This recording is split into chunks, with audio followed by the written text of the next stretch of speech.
The sun was barely rising over the dry, cracked fields when Thomas Reed stood on the porch of his failing ranch and wondered how much longer he could hold on. For 3 generations, the Reed family had raised cattle on that land. The ranch had survived storms, droughts, market crashes, and even war. But nothing had prepared Thomas for the slow, grinding collapse that had crept in over the last 5 years. Feed prices had doubled. Buyers had vanished. One season of severe drought had wiped out nearly half his herd. The bank had extended his loan twice already. The third extension would not come easily. At 46, Thomas felt older than his years. His hands were rough, his back stiff, and his eyes permanently narrowed against the glare of both sun and uncertainty. He had no wife, no children, just the ranch and a stubborn refusal to let it die. But pride does not pay bills. One evening, after selling 3 more cattle at a loss, Thomas drove into town. He wasn't sure why. Maybe he just needed to see lights, people, something alive. As he passed through the outskirts, he noticed something he had somehow never really seen before. A line of laborers behind a rundown warehouse, loading heavy crates into trucks. They looked exhausted. Most were young. Too young. He slowed his truck. A thin boy struggled with a crate nearly as big as his body. A supervisor barked at him. The boy stumbled. No one helped. Thomas felt something twist in his chest. He had grown up poor. He had worked since he was 8 years old. But he had never been treated like that. Never like he was disposable. He parked. Inside the warehouse office, a man with slick hair and a gold chain leaned back in a plastic chair. "Looking for workers?" the man asked casually. Thomas didn't understand at first. The man explained. "Temporary labor. No paperwork complications. Cheap.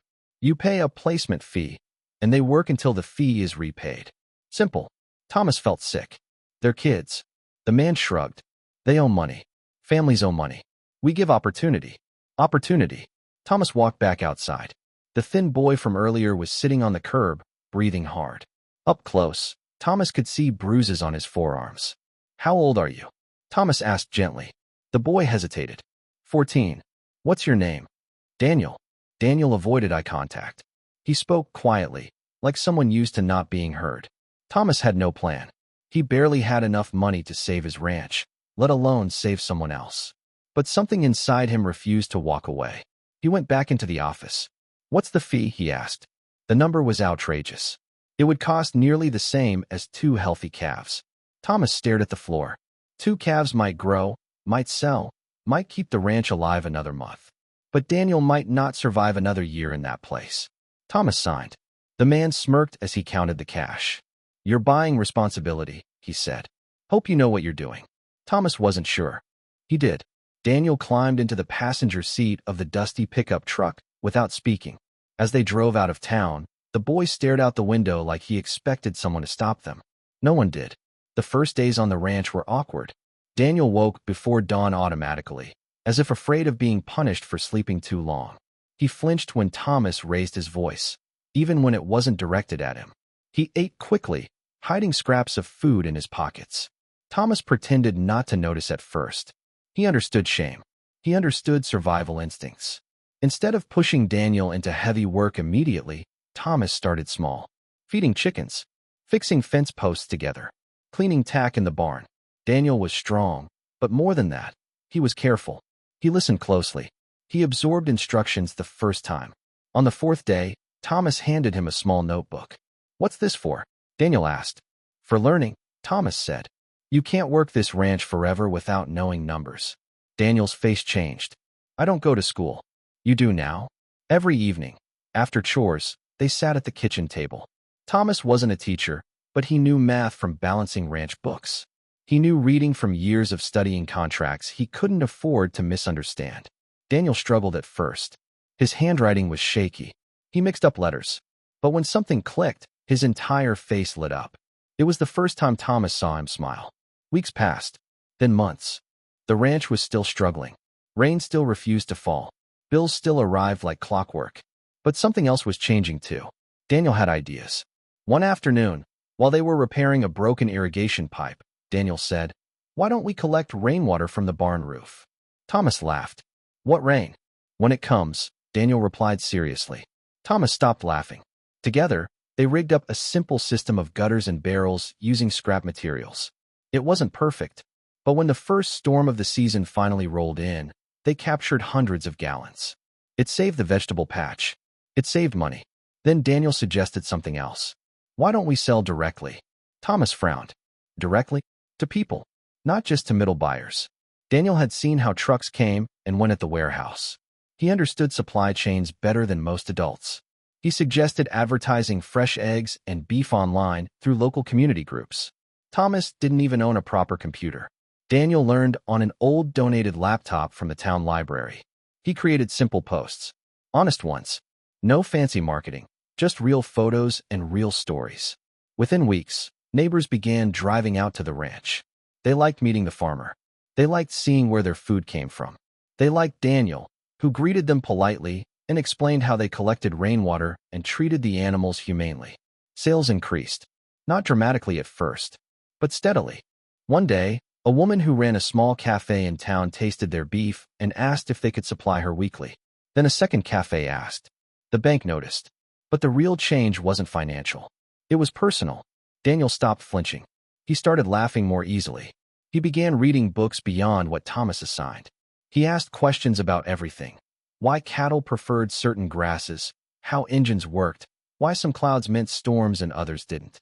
On his 15th birthday, Thomas gave him something small, a used guitar he found at a yard sale. Daniel stared at it like it was treasure.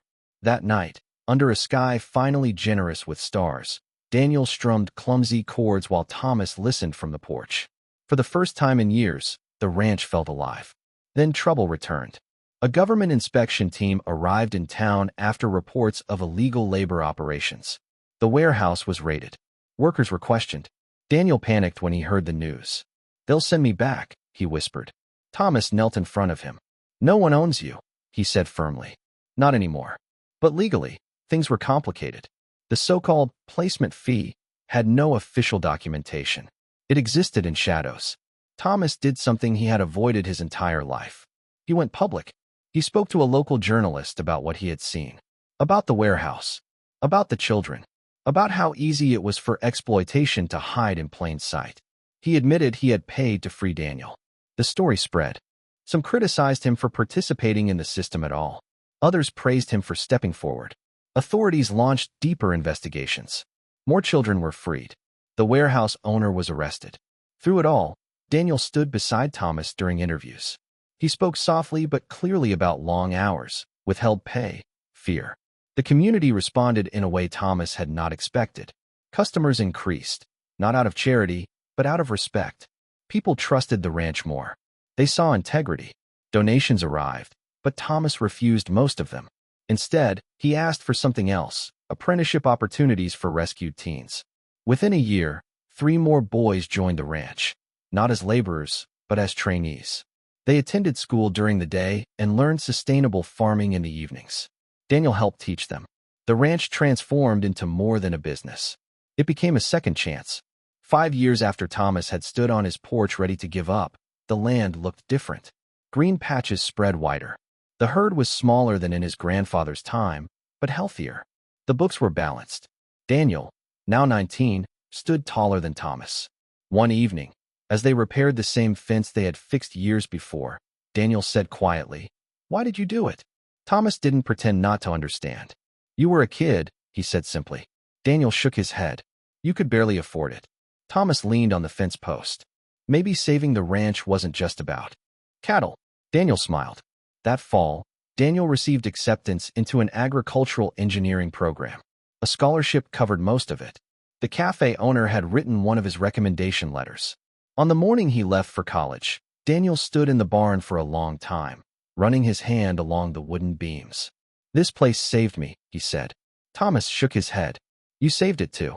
After Daniel left, the ranch felt quieter, but not empty. Letters arrived weekly at first, then emails. Daniel sent designs for improved irrigation systems. He researched drought-resistant crops. He connected the ranch to nonprofit networks focused on ethical agriculture. In his second year, he helped draft a proposal for state funding to create a formal training program for at-risk youth interested in farming careers. It was approved. The struggling ranch that once teetered on collapse became a model of community-based agriculture and rehabilitation. Thomas often thought back to that moment in the warehouse office, the pen hovering over paper, the weight of a reckless decision pressing on his chest. If he had walked away, the ranch might still exist, but it would have remained just land. Instead, it became legacy. Years later, when reporters asked Daniel what changed everything, he didn't talk about rescue. He talked about trust. "Someone saw me," he would say, "not as labor, not as debt, as a person." And when they asked Thomas the same question, he would always shrug. "I was trying to save my ranch," he'd say. But those who knew the full story understood the truth. Sometimes, the thing you save ends up saving you. And sometimes, the smallest act of courage, one signature, one choice not to look away, can grow into something far bigger than profit. It can grow into hope. The fields that once seemed doomed now carried more than cattle and crops. They carried stories, laughter, futures, all because one struggling rancher refused to ignore what he saw behind a warehouse in a forgotten corner of town. And what happened next changed everything.